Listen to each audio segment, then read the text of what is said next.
Baltimore Ravens players revealed their true feelings on John Harbaugh and the rest of the organization in a player survey. We talk about what they had to say. Brandon Stevens and Ronnie Stanley rumors are swirling, and so much more coming up next on Locked On Ravens.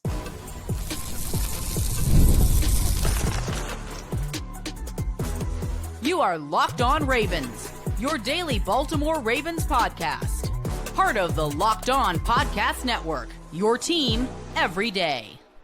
Welcome into another edition of Locked On Ravens, your daily Baltimore Ravens podcast. I'm your host, Kevin Oestreicher of Ravens Wire, here with you on the Locked On Podcast Network, your team every day. Thank you so much for being here on this Thursday, making Locked On Ravens a part of your day, your first listen each and every single day as well. Free and available, all podcasting platforms and video form on YouTube with the new thumbnails. You can hit that like and subscribe button over there in audio form. You can follow along, subscribe wherever you get your podcast. 5 days a week plus more of daily Ravens coverage. Every single piece of Ravens big news we will be live for over here on Locked On Ravens, and maybe some of that is coming in the near future. We don't know. We'll see what ends up happening. But here to talk about all Ravens with us, it is Sam Njoku of the Ravens Talk podcast. And Sam, this is the offseason moment you look for right before free agency starts, of maybe guys getting some extensions, some re-signings going on before that opening tampering period happens. And I know rumors are swirling around the Ravens right now, and we also got a little taste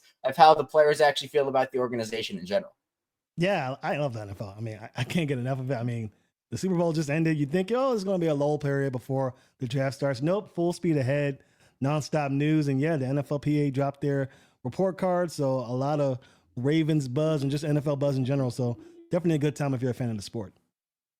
And I think for the Ravens, what you have to kind of figure is that they're never going to have, or at least they usually don't have, that splashy offseason where you don't see them go out there, sign 10 players on the first day for agency, but they like to re-sign their own guys, at least where they can. And they have a couple of guys like Ronnie Stanley, who we'll talk about, that seem more likely than not at this point to come back. But before we get into all that, Sam, the NFLPA has done a report card over the last handful of seasons, and it gives insight. It's an anonymous way for players to figure out a way to say, hey, I like this about the team I'm on. I don't like this about the team I'm on. And, they don't have their name put out there for everybody to see.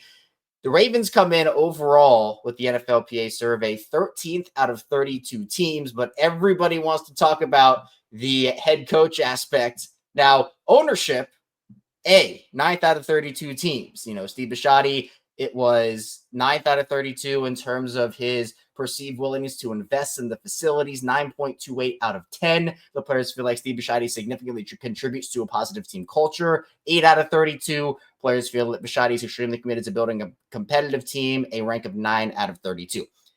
John Harbaugh got a B. That is 28 out of 32. A B might not look like a bad grade, right? That's not bad, but 28th out of 32, that's pretty low there. That's not great. Now, 75% of Ravens players feel their head coach is efficient with their time, a rank of 28 out of 32. Players feel that Harbaugh is moderately receptive to feedback from the locker room on the team's needs. That ranked him 25 out of 32 head coaches. There's a lot of controversy, Sam, about John Harbaugh. Some people are very much on one side or the other, it feels like, when it comes to whether they like John Harbaugh or not. What do you kind of take away from this fact that, B is not a bad grade, but you kind of have him in the lower end of the grading system when it comes to being 28 out of 32? It means that the people in the John Harbaugh crowd who think that maybe he's losing the locker room, maybe he's not as loved as maybe some outside of the Ravens locker room perceived, may not be too far off base. I'm a John Harbaugh lover. You guys know it very well. But the report card is a report card. I mean, when I'd come home and I get a B, my parents, when they ask me, well, you did your best, they'd be, well, looks like you were close to an A, but what is it that you didn't do to get you over the top? And I think when we're seeing from Ravens players and what they've said, it looks like they don't really, like the way they're using their time and all of that stuff. And I think a lot of that has to do with John Harbaugh's not really a player's coach. He has that in his wheelhouse, but he's really a strict guy. He definitely has this team doing things his way. You don't really deviate from the John Harbaugh way. We talk about that all the time. If you're not a Harbaugh guy, he's going to get rid of you. He's going to put you in his doghouse. We've seen with Ben Cleveland and other players like that. So not very surprised by the grade, but I am surprised that overall he's ranked 28th out of 32. I mean, that just tells you that he's, deemed near the bottom of the head coaches in the league. But as I talked to a couple of Ravens fans, they're pointing out that, there's some coaches out there who are not really working anymore with high grades. I think Pierce, who the Raiders coach, was ranked near the top. He had an A. He's not a coach anymore. So it doesn't really matter what the grade is. It's do you win? And the Ravens win, and that's partly because of John Harbaugh. Yes, it's not all sunshine and rainbows in any organization, and we certainly know that. I think that Harbaugh is a respected coach throughout the league, but I do think it's a little eye-opening that he does come in this low. And even if he had been in the middle of the pack or like 20th out of 32, you're like, oh, that's not great, but okay. But him being at that bottom end, bottom 5 of coaches does tell you maybe a little bit of inside information about just how the players actually view John Harbaugh. Now, again, we don't know which players voted which way, whether this was Lamar Jackson, Roquan Smith, Zay Flowers, whatever. We don't know that. And I think it's a good thing, if we're being honest here. I think that players are more willing to be honest about their organization. And I think that in the long run, this does help organization. So for John Harbaugh, 2025 is a massive year. We don't know what his future holds after this season. Obviously, the Ravens are running it back. But if the Ravens have troubles, if they can't get past the wild card round again, like, I don't know what the future for John Harbaugh looks like. There's a possibility that, while he still is a good head coach, in my opinion, well, if the players aren't buying in, you got to find something new. And there are no ifs, ands, or buts about that also. Yeah, and who knows who made those votes? Could have been Deontay Johnson, Eddie Jackson, and Marcus Williams. Those 3 guys have been a big part of it. So we don't know really who the guys that have voted for, the situations and all that. But to your point, you're right. I mean, this is the final year of John Harbaugh's contract, and we've heard mullings from various people, past and present players now, about John Harbaugh's coaching style. So it's not really. I want to say, let's take this with a grain of salt, but there is some credence to this report card. I don't want to really diminish the value of it because I do think these report cards are very important. I think this is the 3rd time the NFLPA has done it. Love it every year. We get some insight about what the Ravens are doing well and some improvements that need to be had. But 28 out of 32, that's huge, especially for a coach who was just in the AFC Championship 2 years ago, just made it 2-point conversion away from being back again. Having that low grade tells you a lot about what the players think of him and what he may need to do in the future, no matter how much time he has left in his future with the Ravens organization, to kind of help build that rapport with his players and get back on track. I mean, have you heard anything about John Harbaugh and the way he's perceived in that locker room, or was this a pretty big shock to you? I would say it was. I mean, I would say it wasn't that much of a shock because, again, all of the stuff that's happened over the course of the season with the defensive players having, their, player team meeting or what have you, and then having a Deontay Johnson distraction, a lot of stuff in the house. Don't filler yourself. Deontay Johnson was beloved by a lot of those players on the offense. Even Lamar Jackson loved Deontay Johnson. So there may be some things where you think, okay, well, how many players do think that Deontay Johnson should have had a chance to play? How many players do think that Marcus Williams was the problem with the safety group? So a lot of these things, don't really get talked about. The Ravens do a great job of sweeping things under the rug. I'm just saying that, John Harbaugh does have things his way. He does delegate tasks to his defensive coordinators, his position coaches, so that he doesn't really have to deal with all of that. But all in all, it comes back to the head coach. And some players may think, he's not the guy that, everybody thinks he is as far as being that top-notch head coach or being that top-notch players coach. I still think he's a great head coach. But again, he's been here since 2008? It's 2025. The story does, take its course after a while. I still think that the grade needs to be looked at. And we'll see what John Harbaugh thinks of it. He probably rushes it off maybe, or takes it for what it is. Who knows? But I still think that all in all, he's a great head coach. But that grade does surprise me a little bit because that's a low grade considering where all the other coaches are in the league. Yeah. And, you also go look at other teams. Mike McDonald got an A from his players over there in Seattle, which I think a lot of people were wondering about. Oh, well, if it's not John Harbaugh, could Mike McDonald be the guy that steps in and takes over? Obviously, he goes to Seattle, and it's just different. I know it's be still my heart about Mike McDonald and what that could have been. But other than the head coach and the ownership, there are a bunch of other aspects that are graded out here. Treatment of families was C+. That's 17th. Food/dining area, that was a B at 14th overall. Nutritionist/dietitian, B at 20th. Locker room, B-, 17th. Training room, B-, 17th. Training staff, B-, 22nd. Weight room, B+, 15th. Strength coaches, B+, 22nd. Team travel, A-, 11th. And then obviously head coach and ownership, 28th and 9th. So only one in the top 10. And that obviously being an A. There was nothing below a C+, which is not terrible. But I know the Ravens have this, I guess, identity of being a stand-up organization. And you would think that, okay, well, a lot of this you think maybe it'd be top 10, top 5 in a lot of these categories. Not saying the Ravens aren't a good organization, but did any of those other grades surprise you when you talk about maybe the reputation Baltimore does have? Yeah, I think the reputation I have the Ravens up here. I mean, whenever I talk about sports organizations, I put the Ravens near the top in all of sports. I'm talking MLB, NBA, and that's my mindset. At least it has been for the last few years. But these past grades have shown me that, okay, well, the players may not think that much. And I am a players guy, and I know that the Ravens are more than just how the players feel. I still think the Ravens are run great. I think the PR staff is still top notch. They do deal with a lot. Some things have happened recently, and we've seen how the PR team has reacted to that. And just getting the overall message out there about the Ravens out there to other countries and stuff like that. I've seen the Ravens do a good job of that. So the PR team is great. Front office, phenomenal. I think that Eric DeCosta has done a great job filling in for Ozzie Newsome once he departed, or stepped down, I should say. And so all of that stuff, I still think the Ravens are top notch in. But the family thing, I've seen it, and if you've been in the Ravens stadium, then you know how the Ravens are welcoming to the families. They do have a little corner where the media comes in at will call, where they wait for the family to come in. I think a lot of players have talked about in the past. They wish there was a more secluded area, a more welcoming area for a lot of families to come in and see the players post game. So I've heard about that. The weight room thing, training staff. We've seen what the Ravens have done since the departure of that coach that a lot of players didn't like. So kudos to them for getting that nod.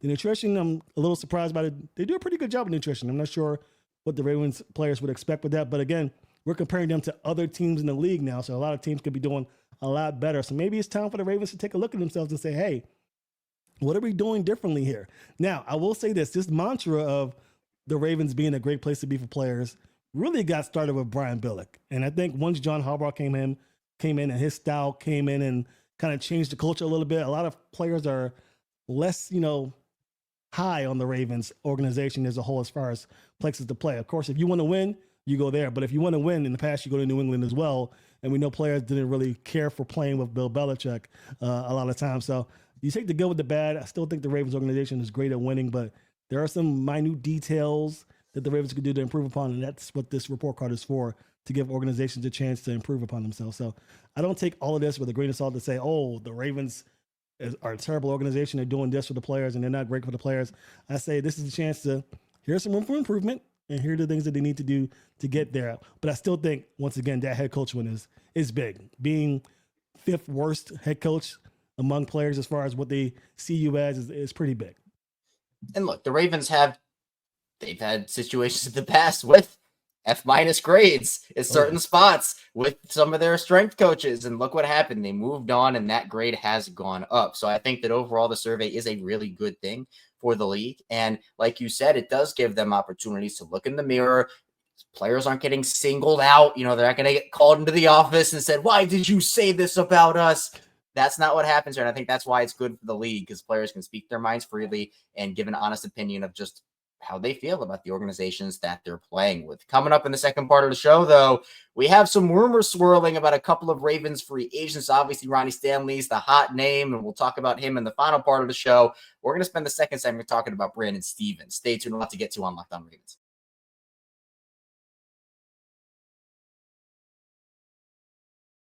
Back on Locked On Ravens, Kevin Oestreicher here with Sam Njoku. And Sam, Brandon Stephens, very controversial name throughout Ravens fans and Ravens social media. Had a great year 2 years ago, but this past season really lost himself a lot of money. He was one of the weak links. In fact, maybe the weakest link on that Ravens defense.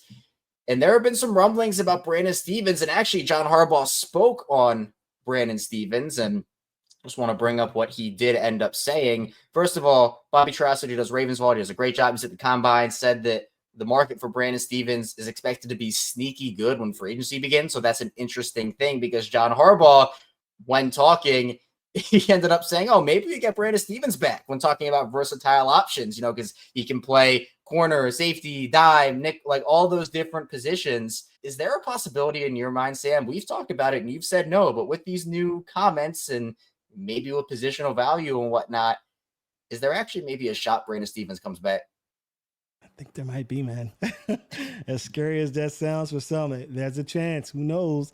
But I think one thing we'll have to put into account is Bobby did say that the market will be sneaky good for Brandon Stevens. I don't think there's a world in which the Ravens are paying top dollar or anywhere near top dollar for Brandon Stevens. I think they know what they have with him. I do think that other coaches, and I talked to you about this prior to the show when I was thinking about it, about what could it be that are really having these other teams gain interest, and it's that the skill is there for Brandon Stevens. He has everything working for him until the ball is in the air, and that's when we know that Brandon Stevens can have a little bit of trouble locating that football, or even turning to try and make a play for the football. So there may be some DB coaches or defensive coordinators out there who think they can make that fix. It is a fix that needs to be made, but it isn't a significant issue where actually you have other corners who are having problems staying with the receivers or learning the playbook or being where they need to be. I mean, Brandon Stevens was never out of position throughout his entire tenure, at least the last 2 years with the Ravens. I think it was all about making sure that you were making the play on the ball, not being too terrified of being the targeted cornerback. So I think he'll be in a situation, if he does leave Baltimore, where he may not even be the number one. He may be the number one corner. He may be, there may be other corners on that football team that are targeting more, and that gives him a little bit of space and opportunity to kind of learn his craft or what have you. So I think the idea of him being bought into the league minimum is probably foolish at this point, but I would definitely still be surprised if the Ravens bring him back. I think the Ravens have a good opportunity to go in the draft to get another corner. They have TJ Tampa. A lot of people are talking about TJ Tampa, but that guy's a dog. He was in Iowa doing big things. Iowa State, I should say. So there's a chance for him to be that other corner. I still think the Ravens do a good job of bringing in another corner through the draft, maybe a free agent corner, but man, I can't see a situation where they bring back Brandon Stevens because, one, he didn't have a great end of the year, and you think Brandon Stevens himself will want an opportunity to go somewhere else and kind of build that relationship. Maybe he's not playing as much man as he was in Baltimore. Maybe he's playing more of a zone read in the defense. Maybe with Mike McDonald over there in Seattle. So we don't know what the situation is. I still would be shocked if he comes back to Baltimore. But that clip by John Harbaugh gives me a little bit of anxiety. But we know John Harbaugh loves to talk. So let's hope it's just that. Let's hope it's just talk. Could even be a ploy to up that market for Brandon Stevens so they get a better comp pick, because we know this organization, Eric DeCosta, they'll do anything to try to get some advantages, competitive advantages over other teams. And maybe this is just what that is. That's what I hope this is, because I personally don't think the Ravens should bring Brandon Stevens back. And you mentioned the league minimum thing, Sam. If the Ravens were to get Brandon Stevens back on a literal league minimum, maybe have him as their fourth corner, then okay, you're not putting him in a big role. You have an opportunity to upgrade. But then with what Bobby's saying about, the market's expected to be sneaky good, that to me indicates overpay.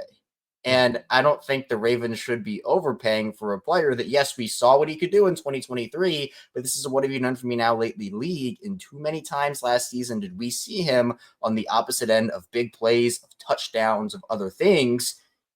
And to me, that is why, yes, you have an opportunity for Brandon Stevens to go and improve your play next season, whether that is in Baltimore or somewhere else. But I don't think it's a risk the Ravens should take of bringing him back to be in a rotation with Marlon, Humphrey, and Nate Wiggins again, if he's just going to be picked on again and he still can't turn his head around for the ball and he still has those weaknesses. Because that's what we were saying, Sam, is even in his year last season, it was okay, he had this great season, he was awesome, but turning his head around for the ball was still a little bit of an issue. And then we saw that rear its ugly head again. So if you're talking, cheap deal for the Ravens, fourth corner, depth piece, then sure, I'm fine with that. But they should under no circumstances bring him back if this is going to be a good market and they have to bid against other teams for his services. Yeah, I wrote this on social media when I heard about the speech or statement by John Harbaugh, and I said if the Ravens bring back Brandon Stevens and they bring him in for that same role that they had last year, I'm done. I'm done with the game. You're gonna have to find someone else to co-host this show on Thursdays and Fridays. I can't do it. I can't sit with another season of Brandon Stevens and wondering whether or not he's going to understand that the ball's in the air. That's not a knock on Brandon Stevens. I still think he's a phenomenal athlete. He has the potential, but the Ravens have a chance to win a championship. And he is, for all intents and purposes, a detriment to that effect. I think the Ravens have a good chance to solidify that secondary with a couple of free agent signings, maybe a draft pick or two to get that secondary under control and really create a turnover machine, as well as a team that's stout against the pass. But I don't see Brandon Stevens being a part of that. And I know John Harbaugh, maybe he's doing that just to, give a little shout out to Brandon Stevens on his way out, because he knows that there's a lot of criticism for him on his way out, similar to what we're getting with Mark Andrews a little bit. And we might be able to touch on that a little bit. But for the most part, I think that, Brandon Stevens' time in Baltimore has come to an end. I will be shocked again if he comes back. Not knocking what Bobby said about Brandon Stevens' contract. There may be some truth to that. I just don't think that place is in Baltimore. Yeah, and I think that for the Ravens, you do have to take this offseason as an opportunity to upgrade some of these positions, because this is the year. This is it's the 1 year in between the 2024 offseason where you had this laundry list of free agents. You weren't going to be able to bring everybody back. And then 2026, we're going to have to start making some real decisions on extensions and guys not coming back. This is like that one in between. It's honestly kind of rare for contending teams this year where there aren't a lot of players hitting free agency. Apparently, they're going to sign their biggest free agent target back in Ronnie Stanley, which we'll get to in the final part of the show. So now you have an opportunity to say, well, we're not going to lose guys and have to act on a deficit to plug holes that we didn't want to plug. Now it's an opportunity for them to say, well, we can maybe let a guy like Brandon Stevens walk, because we know, Sam, the Ravens love 3 cornerback rotations on the outside. Even if it's just a small upgrade, it does help. And I feel like that's an avenue Baltimore could look at. Jair Alexander, he's available for trade. We'll see what happens. That was a front-end contract, if I'm not mistaken. So the Ravens, they bring him in. They can really extend him and make that cap-friendly even more so for this upcoming season. So there's a chance he could bring him in. I just, based on what what Eric DeCosta said about the free agency period, I am a little hesitant to think that they'll make that move. But the Jair Alexander move would be perfect. I know I got some flack from Ravens fans by saying that it's not going to happen, Ravens fans, but that's really not because of his skill set. I think Jair Alexander is a great player when he's healthy. It's just that, having him in will cost them some cap space, and that's going to lead to restructuring and some finagling of the cap in other ways. And so we'll see. I still think that Jair Alexander is a phenomenal option. That's really going to be putting into your secondary. I mean, to have a guy like Marlon Humphrey, All-Pro, Nate Wiggins, a guy you drafted in the first round last year, then bringing in a Jair Alexander, that secondary run will be popping. But we'll see. Never say never. I just don't know if it happens. Man, let Sam run the team. Jair Alexander, Ashton Genty, get everybody in here. Get everybody in here, and we'll see if the Ravens go into Super Bowl. I would love Jair Alexander personally. I mean, I get that you have to work the cap money out, but if they were to make a big splash, I mean, can you imagine Marlon Humphrey, Jair Alexander, Nate Wiggins, and Kyle Hamilton, plus Ardarius Washington in the same secondary? Like that, that is locked down, no fly zone. Like you're getting, nobody's throwing on you, plus nobody can run on you anyway. That might be the final piece, but who knows how the Ravens operate it. But we're talking about Brandon Stevens. I would probably say the likelihood is more on the no side than the yes side that he actually does come back. But you can flip that when you're talking about Ronnie Stanley, because it feels like an inevitability that he will be back in Baltimore. So coming up, we'll talk about Ronnie Stanley. We'll touch on Mark Andrews as well, all next on Locked On Ravens.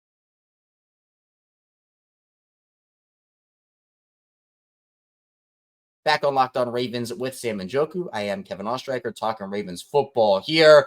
Creeping up as we do every week on free agency. Every day that goes by, it just gets closer and closer. But that doesn't mean that moves can't start happening for this Ravens team, as Ronnie Stanley and the Ravens seem to have a good thing going. And it feels like an inevitability that Ronnie will return to the Ravens. Eric DeCosta and John Harbaugh during the combine press conferences, Sam, pretty much told you that it was going to happen. And now we're starting to hear other rumors and rumblings that a deal could be very close. And by very close, I mean very close. I think that this is a great move for the Ravens if it happens. Obviously, we'll have to figure out if it does happen what the contract looks like, lengthwise, money-wise. But it feels like a no-brainer here for the Ravens to stand to continue their partnership. Oh, yeah. And previous weeks we've got on the show and we said that, Ryan Stanley might price himself out. I thought that, he'd test free agency and see what happens. And then the Ravens would have an opportunity to match it. I don't think that they would be able to match that. But after the combine presser, and the Ravens saying that they're optimistic that they were able to get a deal done with Ronnie Stanley, I immediately started, texting my guys and finding out everything they need to know. And we've heard the rumors, and from what I've heard, the words that were used were actively negotiating, aggressively so, from the Ravens and Ronnie Stanley. Is a very mutual interest in getting this done. I'll say that. So yeah, I will not be surprised if this deal doesn't get done. I think it's almost a foregone conclusion. It does. Crazier things have happened. We've seen deals stall at the last hour, and agents decide, well, let's just test free agency and we'll get back to you. But it's looking like Ronnie Stanley is going to return to Baltimore, which is huge. I mean, I cannot even begin to describe how huge that is. We talked about Rosengarten potentially moving to the left side. I still think he's going to be good on the right side for a little bit. Again, lots of chips from tight ends and running backs this year to help Rosengarten out on that right side with the development of Daniel Falele as well. So I wasn't too sure whether or not that transition to left tackle, even though Rosengarten's played left tackle most of his career, I wasn't sure at this level he was ready for that move, especially with Ronnie Stanley playing so well this year. So yeah, Ronnie Stanley looking like he's going to be a Raven. Would not be surprised if it happens. I mean, I don't want to say very, very soon, but I mean, I'd be shocked if we entered the free agency period and Ronnie Stanley wasn't already pen to paper on a new contract. So definitely a good move by the Ravens to get this done. And now they can focus on the other areas of this team as they look to fortify positions and potentially make a push for the Super Bowl. And this is something I've said on multiple shows, and I think you and I have talked about it too. The fact that this offensive line room, if you take Ronnie Stanley out, is a really young offensive line room. Stanley is now your vet in that locker room. Not that they wouldn't bring in another one if Stanley does leave, but he obviously has the ties to Baltimore, has the ties to the organization, the coaching staff, the guys in that room. Plus the fact that I know a lot of the, I guess, pushback, I'll use as the word, on bringing Stanley back from fans has been the injury history.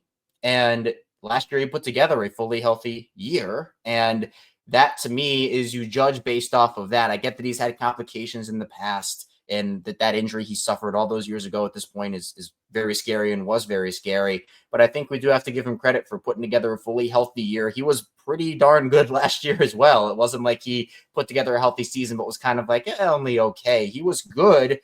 And him being ranked, I mean, he's ranked in top 5 on available free agents list in the entire league. If he was able to hit the market, maybe he does price himself out of Baltimore, and Baltimore might understand that. So they're trying to get a deal done with him. I think it's just a smart move overall.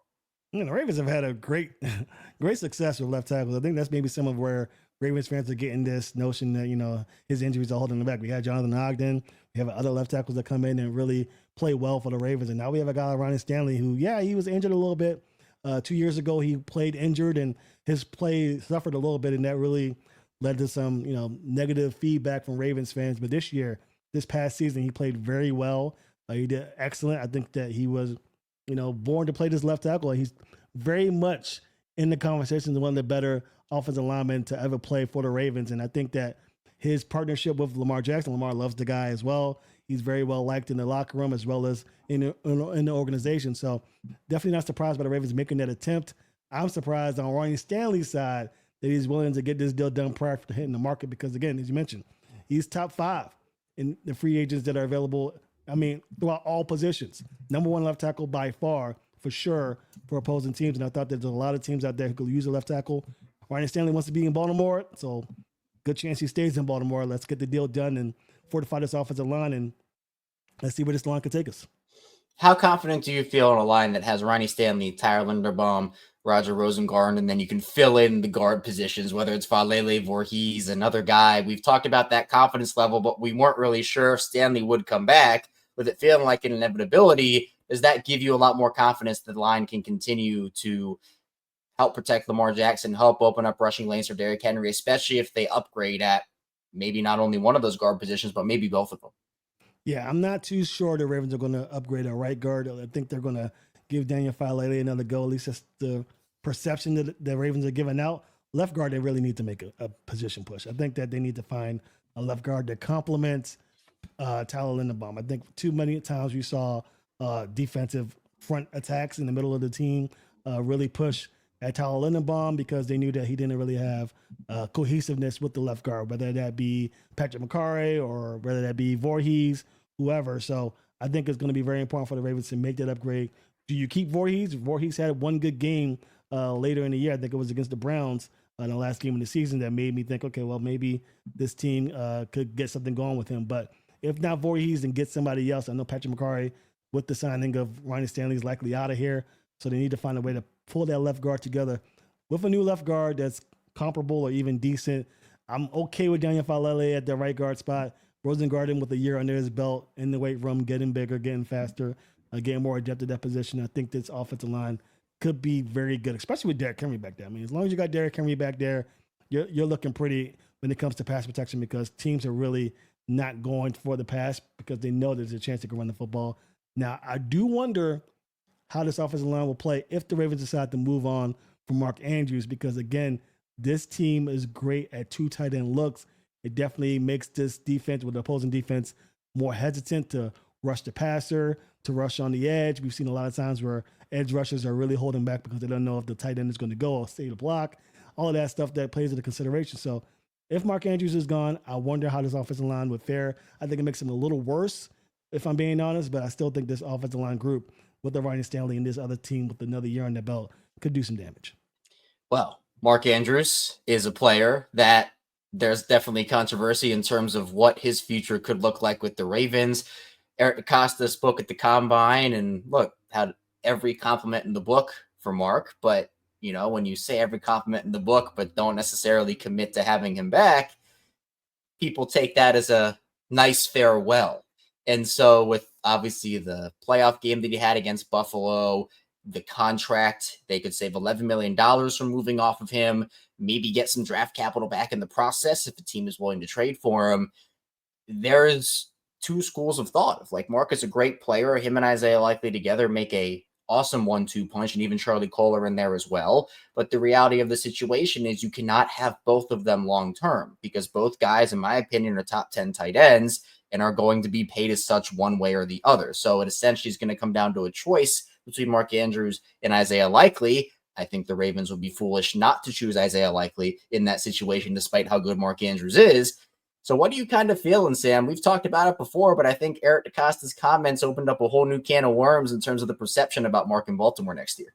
Yeah, and just listen to the comment. I mean, look at the way they talked about Ronnie Stanley, and then look at the way they talked about Mark Andrews. I mean, vastly different. The Ravens, we know the Ravens want Ronnie Stanley because they said, we want Ronnie Stanley, and we're going to pay Ronnie Stanley, and we're going to do our best to get Ronnie Stanley. And then the other side with Mark Andrews, though he's under contract, a lot of questions about his participation in the Ravens roster in 2025. A lot of, compliments and stuff like that, like you mentioned. Not a lot of certainty that he's going to be back. Not a lot of pushback from the narrative that his time in Baltimore has come to an end. So that leads me to believe his time in Baltimore likely has come to an end. And you mentioned it. You got Isaiah Likely, you got Mark Andrews, two top 10 tight ends. I'd dare to say top 5 of the way Isaiah Likely's trajectory is continuing to blossom. So you can't pay both, like you said. So, but again, you better have a plan in place. And I know the one good thing about the Ravens is they're very, very good at drafting tight ends. I mean, the Ravens will draft a tight end in the 9th round of the draft, and they'll hit gold. I mean, there's only 7 rounds. They'll find a way to get it done and bring in a tight end. So the question for me is Mark Andrews better than Isaiah Likely, or Isaiah Likely better than Mark Andrews? Is the difference between Mark Andrews and Charlie Kohler enough for you to really make good on the trade that's going to come, or the release? Likely not a release, most likely a trade that comes. So can you afford to have a Charlie Kohler and Isaiah Likely back there as your 2 tight end set, more so than having Mark Andrews back there? I've seen some things on film that lead me to believe that the Ravens may be okay with Charlie Kohler, and they'll bring in another tight end for sure if they do decide to go away from Mark Andrews. But it's looking like Mark Andrews isn't coming back. That's the short and sweet of it. And it's a shame, because the lasting memory for a lot of Ravens fans will be that dropped 2-point conversion and the fumble in the divisional round. But he's more than just those 2 plays. So hopefully, and Eric DeCosta mentioned it, Ring of Honor, most likely, another tight end in the Ring of Honor for the Ravens. So kudos to him. But yeah, it's looking like the goodness, the greatness of Eric DeCosta's gotten the better of him. Drafting Isaiah Likely, drafting Charlie Kohler. Mark Andrews, unfortunately, has to be the odd man out. Yeah, and it's just accelerating the inevitable, in my opinion, if it does happen this offseason. It just depends on what the Ravens want to do with their cap space, if they feel like they have enough, because $11 million is not a small amount of money. If we're talking about maybe $4 million, $5 million in savings, that's an argument of like, oh, is that really worth it? But you double that to 11 and like, then you have to have a different conversation about it. So we'll see what happens, but comments can certainly be telling. And you're right, Sam, the way that they talked about Ronnie Stanley versus the way they talked about Mark Andrews, very different when you compare them side by side. But I appreciate you, Sam. Thank you so much for hopping on as always. Tell people where they can find you and what you're working on. All right. You can find me on YouTube or Apple Podcasts or Spotify at Ravens Talk Podcast. You can also find me on Twitter X or Instagram. Have me talking about the Ashton Gentry situation. Maybe somehow he becomes a Raven. I know a lot of Ravens fans don't want that. I know a lot of Ravens fans are at me at the volume of which I've gotten those mentions about having Gentry be a Raven. But, you never know. Best player available. So if you want to chat to me about that, definitely head over to Ravens Talk Pod on Twitter, X, and Instagram to talk about it. Also find me on TikTok. We'll be talking about Ravens all the way through to the draft. Be sure to follow Sam everywhere. Links will be in the description down below. Sam, appreciate you as always. And thank you to everybody for hopping on, listening to Locked On Ravens today, watching Locked On Ravens today as well. Coming up tomorrow, we'll be rounding out the week here with more Ravens content. So be sure to stay tuned. And I'll see you right back here tomorrow on Locked On Ravens.